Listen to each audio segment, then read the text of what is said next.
समस्त देशवासियों को प्रोफेसर डॉक्टर योगेश कौशल की ओर से जय गुरु ओम।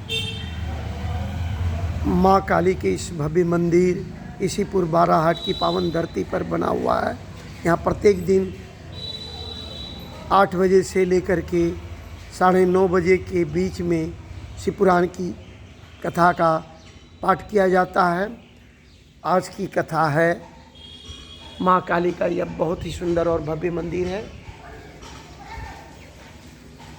आज की कथा है भगवान शिव का गंगा अवतरण तीर्थ में तपस्या के लिए आना, हिमवान द्वारा उनका स्वागत, पूजन और स्तवन तथा भगवान शिव की आज्ञा के अनुसार उनका उस स्थान पर दूसरों को न जाने देने की व्यवस्था करना।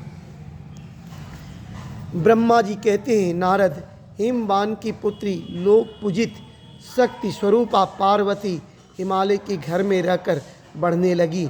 जब उनकी अवस्था 8 वर्ष की हो गई तब सती के विरह से कातर हुए शंभु को उनके जन्म का समाचार मिला।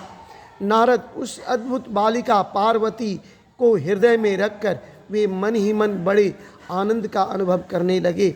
इसी बीच में लौकिक गति का आश्रय ले शंभु ने अपने मन को एकाग्र करने के लिए तप करने का विचार किया। नंदी आदि कुछ शांत पार्षदों के साथ ले हुए हिमालय के उत्तम शिखर पर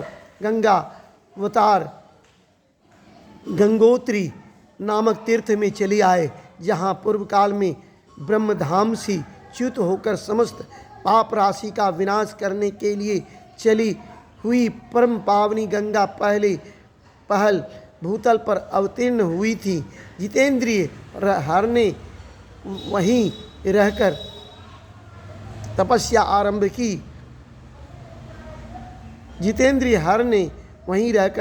आरंभ की। वे आलस्य रहित हो चेतन ज्ञान स्वरूप नित्य ज्योतिर्मय निरामय जग्नमय चिदानंद स्वरूप द्वैतहीन तथा आश्रय रहित अपने आत्मभूत परमात्मा का एकाग्र भाव से चिंतन करने लगे। भगवान हर की ध्यान प्रायण होने पर नंदी, भृंगी आदि कुछ अन्य पार्षद गण भी ध्यान में तत्पर हो गए। उस समय कुछ ही प्रथम गण परमात्मा शंभु की सेवा करते थे। वे सब के सब मौन रहते और एक शब्द भी नहीं बोलते थे। कुछ द्वारपाल हो गए थे। इसी समय गिरिराज हिमवान उस औषधि बहुल शिखर पर भगवान शंकर का शुभागमन सुनकर उनके प्रति आदर की भावना से वहां आए। आकर सेवकों सहित गिरिराज ने भगवान रुद्र को प्रणाम किया, उनकी पूजा की और अत्यंत प्रसन्न हो हाथ जोड़ उनका सुंदर स्तवन किया। फिर हिमालय ने कहा, प्रभु, मेरे सौभाग्य का उदय हुआ है जो आप यहाँ पधारे हैं। आपने मुझे स्नात कर दिया, क्यों न हो। महात्माओं ने यह ठीक ही वर्णन किया है कि आप दीन वत्सल है। आज मेरा जन्म सफल हो गया, आज मेरा जीवन सफल हुआ और आज मेरा सब कुछ सफल हो गया, क्योंकि आपने यहाँ पदार्पण करने का कष्ट उठाया है। महेश्वर, आप मुझे अपना दास समझकर शांत भाव से मुझे सेवा के लिए आज्ञा दीजिए। मैं बड़ी प्रसन्नता से अन्यन चित्त होकर आपकी सेवा करूँगा। ब्रह्मा जी कहते हैं, नारद, गिरिराज का यह वचन सुनकर महेश्वर ने किंचित आंखें खोली और सेवकों सहित हिमवान को देखा। सेवकों सहित गिरिराज को उपस्थित देख ध्यान योग में स्थित हुए जगदीश्वर वृषभ ध्वज ने मुस्कुराते हुए से कहा।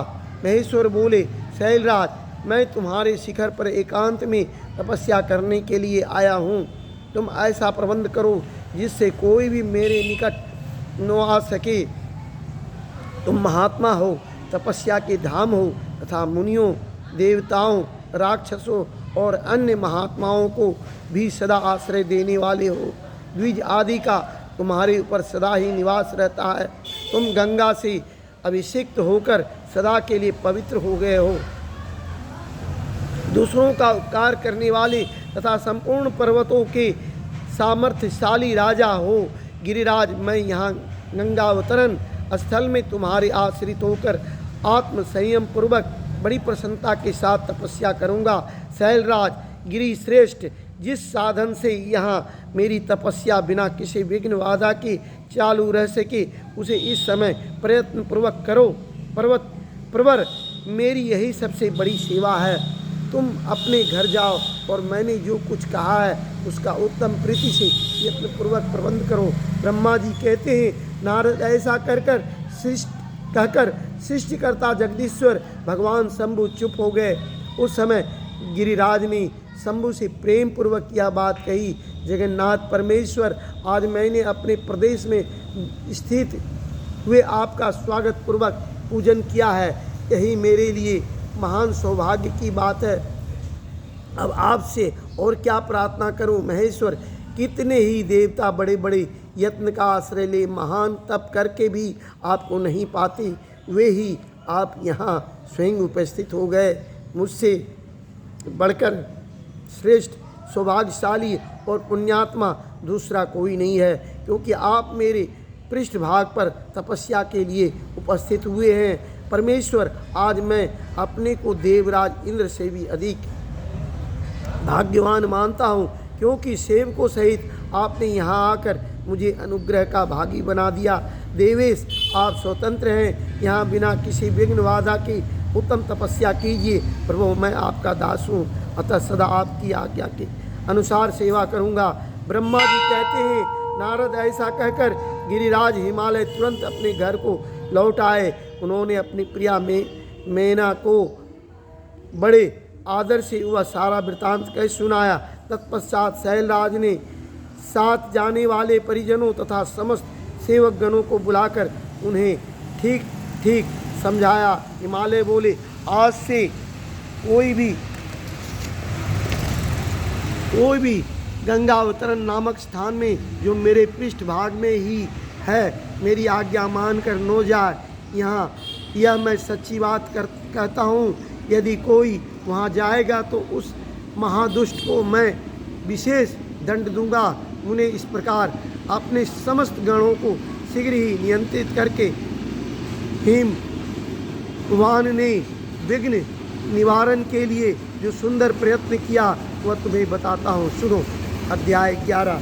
प्रेम से बोलिए हर हर महादेव की जय, मैया पार्वती की जय, माँ काली की जय, मैया पार्वती की जय, अपने माता पिता की जय, सनातन धर्म की जय, महाबली बजरंग बली की जय।